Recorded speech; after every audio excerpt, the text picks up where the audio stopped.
It's still happy hour with John Gaskins. This round's on me.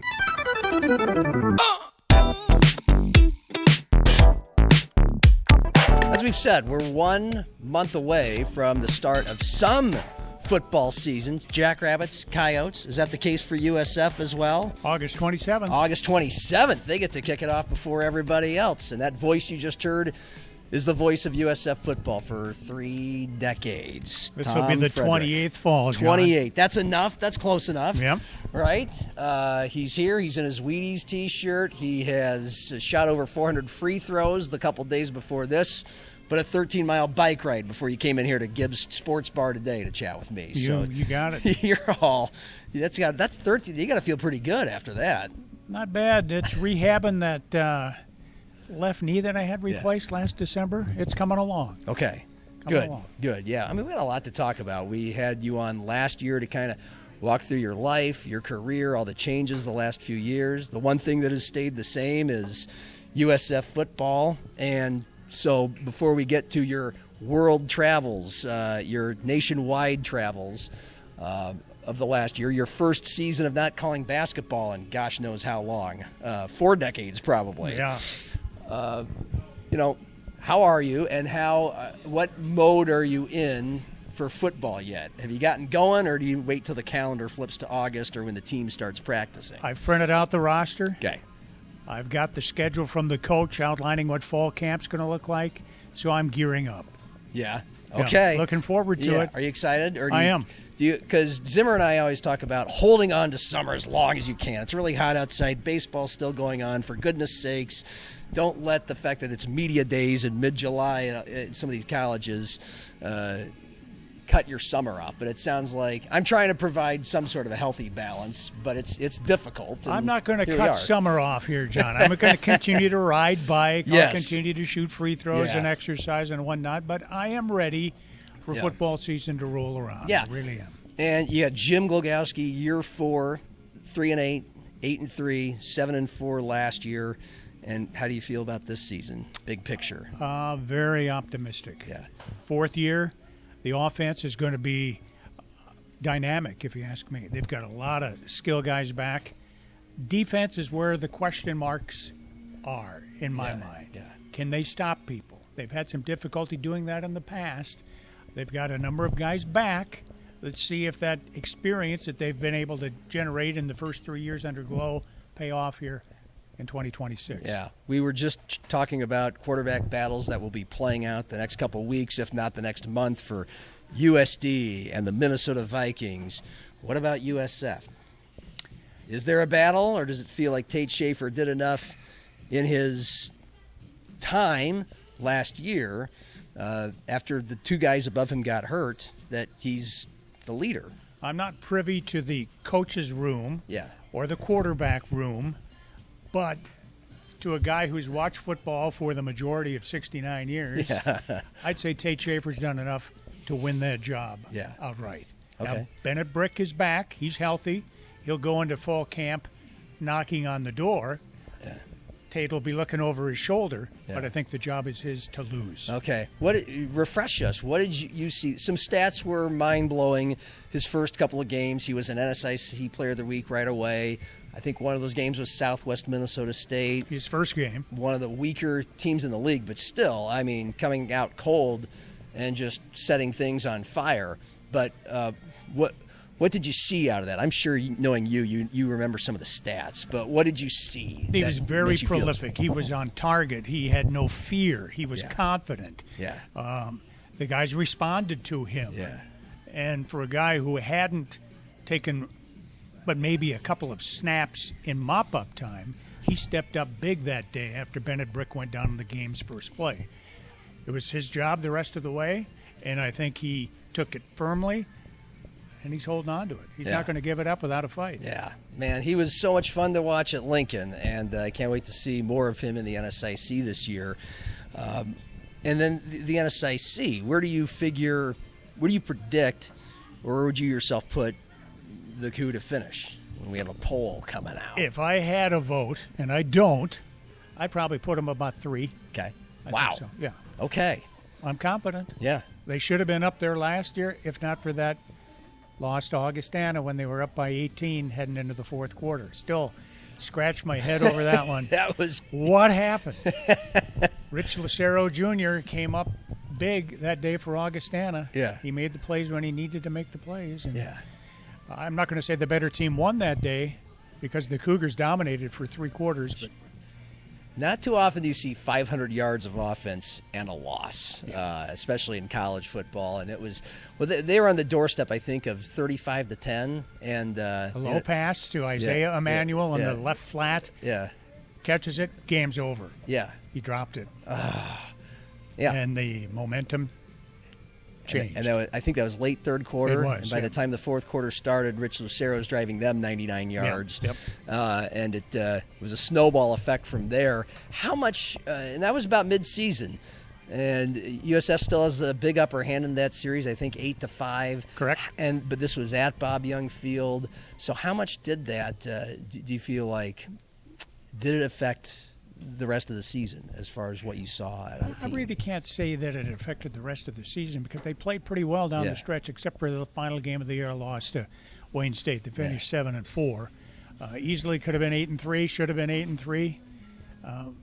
I don't think it affected them adversely. I think the guys rebounded quite nicely. They didn't let it affect them.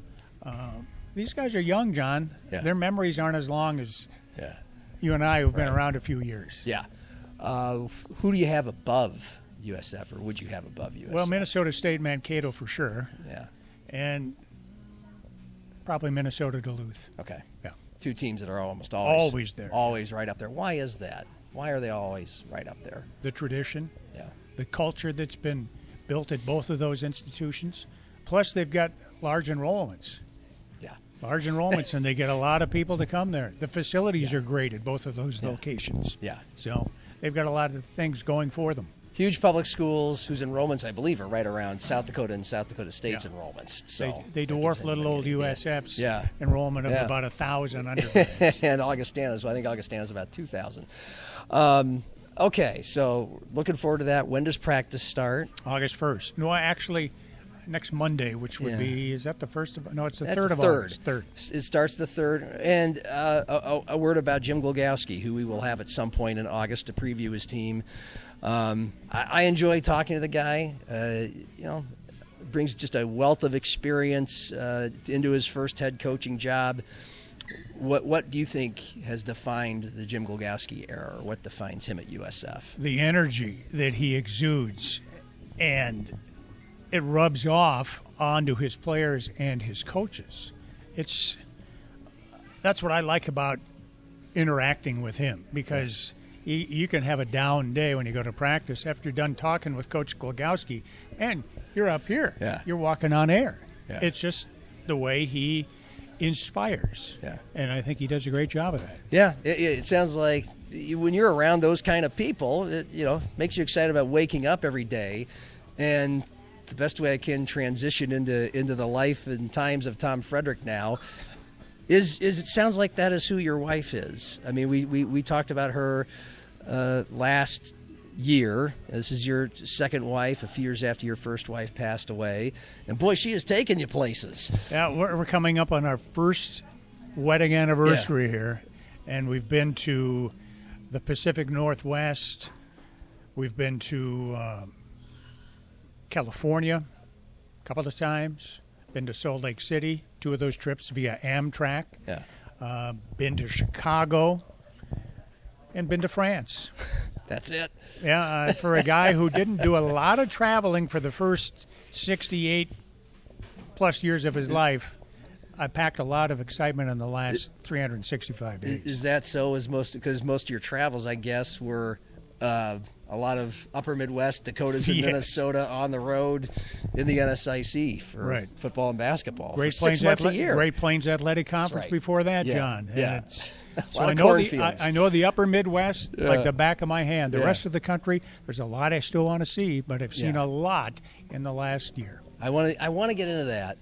But first, you had a chance to do some of this traveling in the wintertime to replace some of those snowy and icy roads of the plains that you had been so used to during basketball season. You stepped away from that, Mike, and just isolate that component and concept, not being on the mic for about 50 or 60 combined USF men's and women's basketball games for the first time. Truth be told, I missed it. I missed doing those basketball games because I enjoy doing them yet. Yeah. But it just got to be a drag. 4 games in a weekend. I know. Tough on the throat, man. It's just tough on the throat. And then you throw the travel in on top of it. It wears you down. Yeah. This past winter, I had my knee replaced. So it curtailed the traveling we really wanted to do. I was able to get to Salt Lake City in February, and a month later went to California, warmer than Salt Lake City. Yeah. But so I did get a little traveling done, but we want to go this coming winter somewhere warm during. Yes.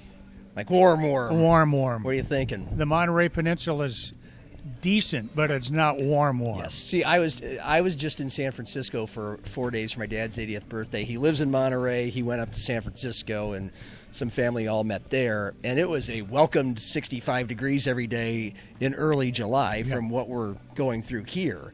But in the wintertime, you want a little something more tropical. So what are you thinking? It doesn't get that way. Yeah. Maybe Southern California, maybe Florida, Texas. I don't know. Yeah. We'll see. Before I forget, what did it mean to you, one of the early games of the year that you attended at USF, you were basically honored for all your years of calling basketball games for USF. I think it was at halftime or between games. It was one or the other. Before a game. I think it was before tip-off of the game. It may have been before the tip-off of the men's game against Augustana. There you go. The game the Cougar should have won there on you their go. home floor. That was well done and rightfully done. How did that feel? What kind of a moment was that like for you? Because they obviously picked a game where they're going to have one of their bigger crowds of the year. So it was humbling. Yeah. Humbling. I've enjoyed every minute I've spent doing USF athletics. And my thanks go back to 1998, Sid Kortemeyer, for getting me on the horn and convincing me to do this. Yeah. And if not for him, I don't know what the last third of my life would have been like. Sure. He made a difference in my life, and I'm forever grateful. Yeah. What was it like attending the occasional games when you were in town? I would see you in the stands, and I can't imagine how different, maybe even weird that would be after either being on the floor or the last few years up on the track, calling the games, headsets on, you're in full business mode on the air, trying to fly a plane, and now you're just in the stands kicking back and watching. I'd rather be calling the game than watching the game, John. One thing I've noticed, without headphones on, you sure hear the crowd letting the officials have it. And I don't go for that. They're out there doing their hardest, their best. They're not out there to favor one side or the other. Yeah. But the officials really take a lot of abuse from the fans. They do. As I said, I would prefer to do a game than to watch a game. Okay. In my mind, I'm thinking, how would I describe that play? Do I need to be keeping track here of how long of that run is 17 unanswered points for somebody?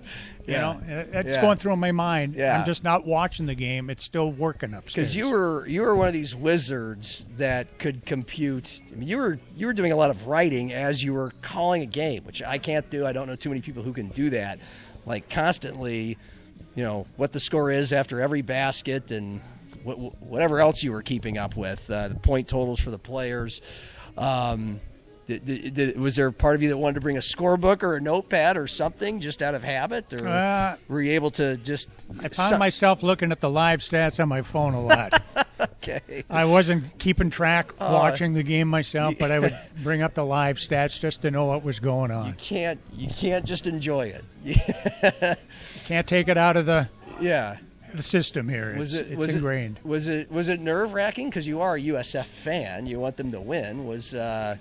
Could you at least enjoy that aspect of it if a game was close down to the wire?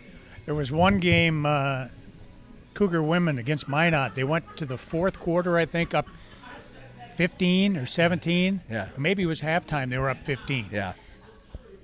The third and fourth quarters, the wheels fell off, and I felt so bad for Coach Trapp that day. They lost by 25 or 30.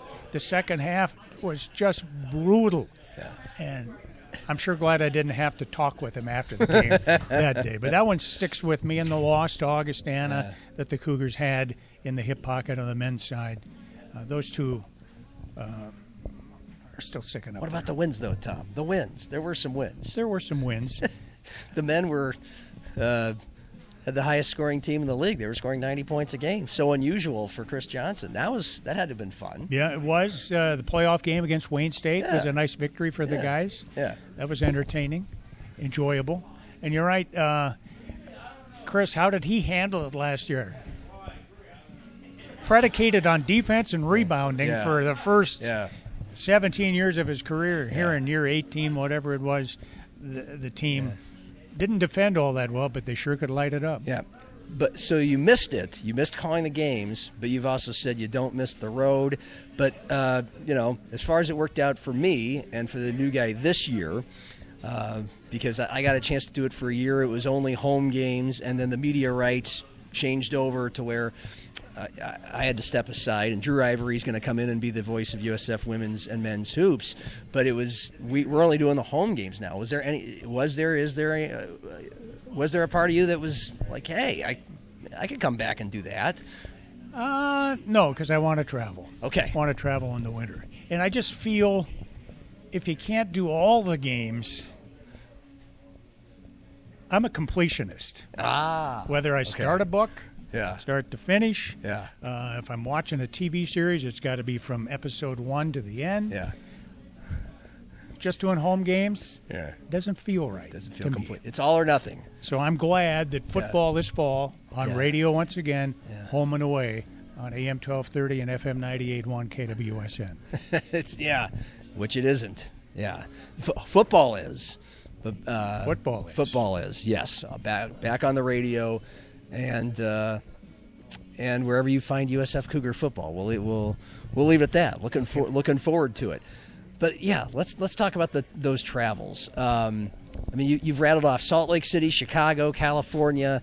France was your most recent. Obviously the most exotic one there is France. So I'd love to hear about that. Got to see the Eiffel Tower, the Arc de Triomphe, the Champs-Élysées, the Palace of Versailles, the Papal Palace at Avignon. Yeah. We went into Spain for a little bit in San Sebastian. Saw that. Went down to the Riviera at Biarritz. Went to Cannes, Monaco. It was hot and it was humid, similar to what the weather is here in South Dakota. We were fortunate when we were there. We heard that there were some fires in the area, but nothing was too out of control. But since we've been home, that has just gone crazy there, too. Good timing. Good timing to be in and out of there without having to deal with that. How much overseas or European traveling had you done before this? None. So we were with a group. Okay. My wife's daughter is a teacher at Yankton High School, and she was taking a number of students. Education First was the conglomerate that put this tour together.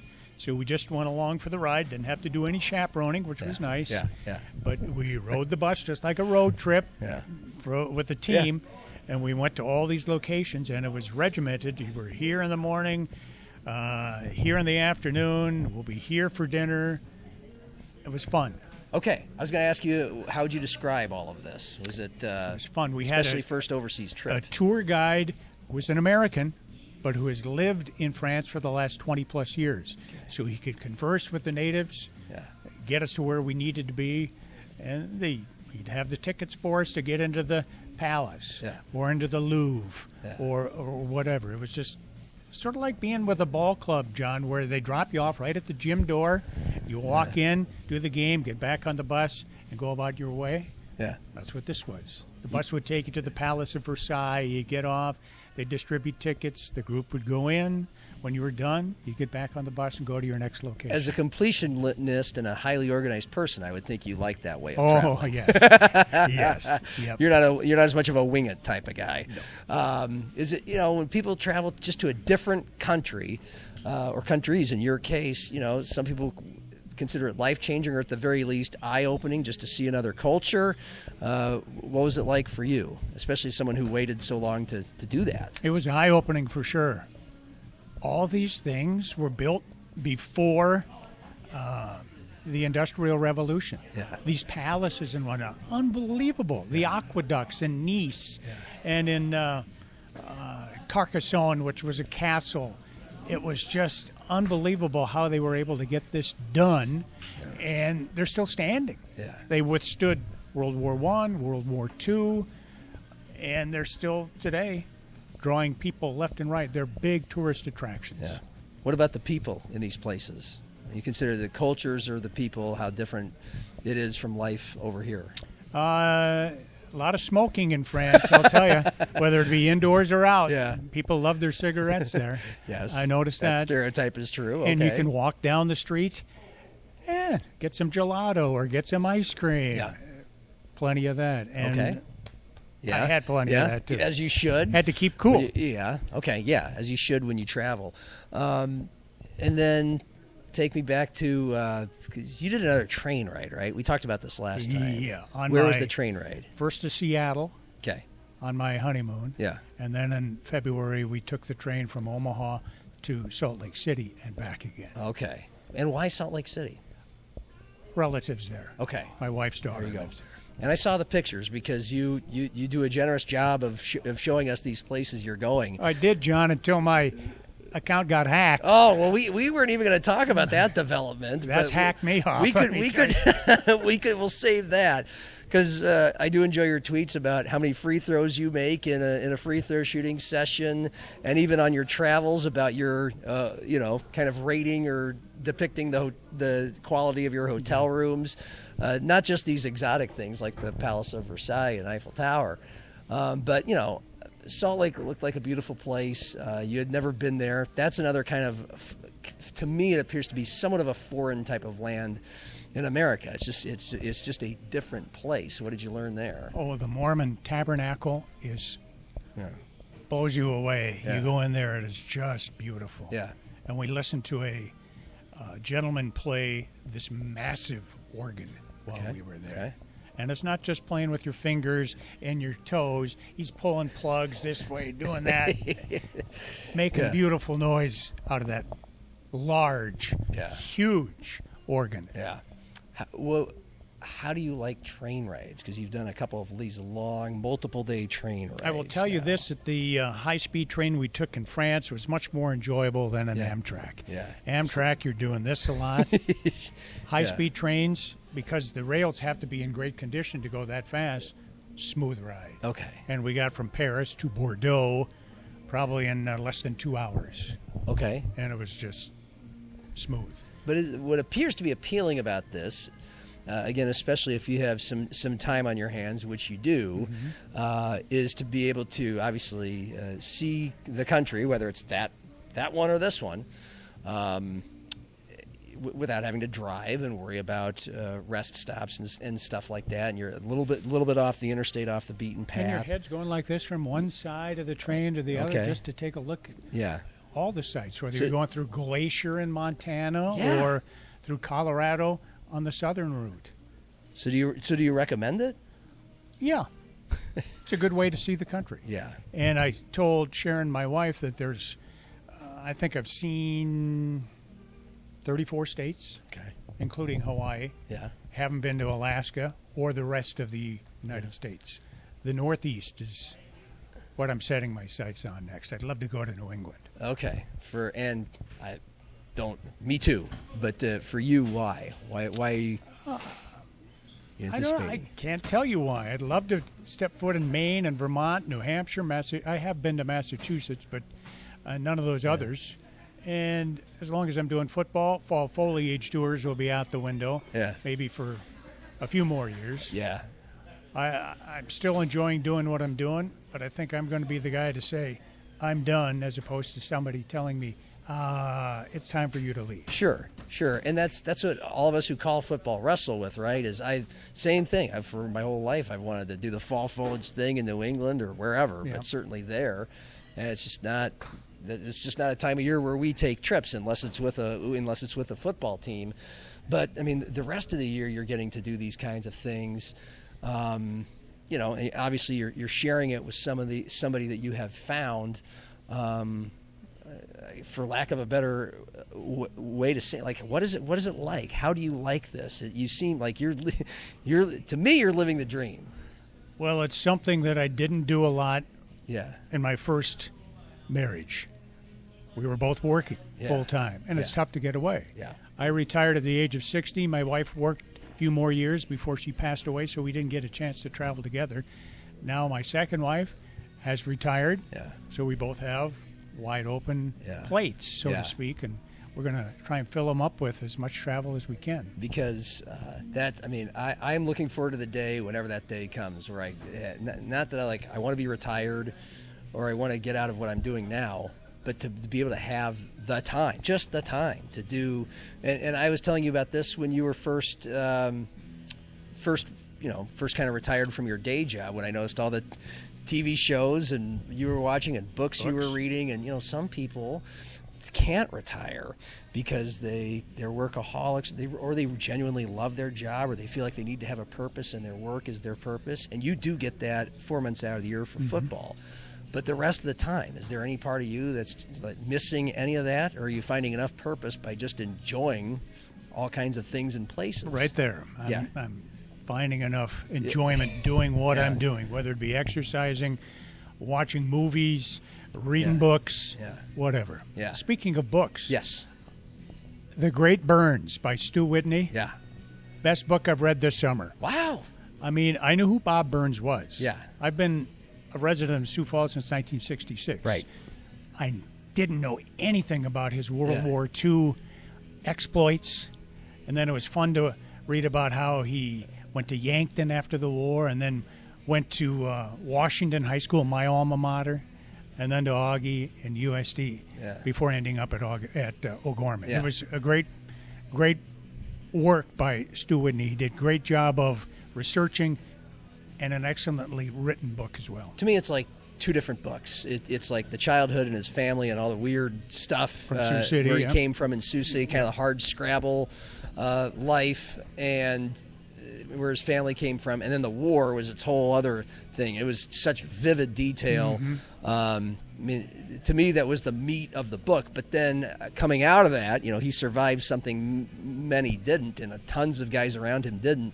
And then this colorful, mostly wonderful, hilarious life of a football coach. You get kind of the more easy, goes down smooth football stuff too. What I knew about Bob Burns was what I saw on TV when he did the sports back in the 60s after he left USD. Which they talked about, yes. And he wasn't a great broadcaster.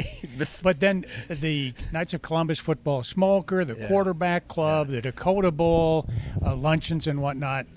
That's what I'll remember most about Bob Burns, how he was the life of the party, so to speak. Any other summer reads you recommend before the summer's over? Or any books in general we got to get to? I'm looking for a new one. Gosh. Recent ones you've read. Reading the latest Longmire novel right now. Did Okay. you ever watch Longmire, the TV show? I've heard of it. You? Cordell? Okay. What's it about? It's a series of books take place in Wyoming. Okay. He's a sheriff out there. Okay. That's a great series. Anything by Michael Connelly is good to read. I'm usually a mystery guy. Yeah. I got off the beaten path and read these two books and then watched a movie and a television series based on them. Remarkably Bright Creatures, Okay. about an octopus. Ooh. Sally Field is the star of the movie. It's on Netflix. And then Lessons in Chemistry, Okay. an 8-episode miniseries that's on Apple TV starring Brie Larson. A great book, great show. Okay, I appreciate that, and I think a lot of people watching will too. And a good chunk of people who I think watch and enjoy the show are either at your age or getting to that age or a few years down the road where everybody's kind of retirement is coming more into view. You kind of have already said it just by talking about it. But what would be your advice for anybody that has it coming up or is about to enter it? Embrace it. Yeah. Stay active. Yeah. Just don't become sedentary. Right. Sure, I read a lot of books. I watch a lot of TV. Yeah. I watch movies, but I'm also out there exercising, doing things. And if you can still get a side gig to keep your mind active, do that too. Well, it's coming up. Looking forward to it. I always enjoy on a Saturday afternoon if I'm driving around from here to there or a football game, tuning in to KWSN and hearing that familiar voice. And so I'm looking forward to it again this fall. So am I, John. It'll be year 28, as I mentioned, and I've had 324 consecutive football games. I want that string to continue for as long as possible. Do you have a goal in mind? No goals. Okay. I just don't want it to end for whatever reason at this point. Yeah, I don't blame you. Appreciate you coming by. You bet, John. Thanks for having me. Tom Frederick, the voice of the University of Sioux Falls Cougar football team and retirement expert, more importantly, life expert.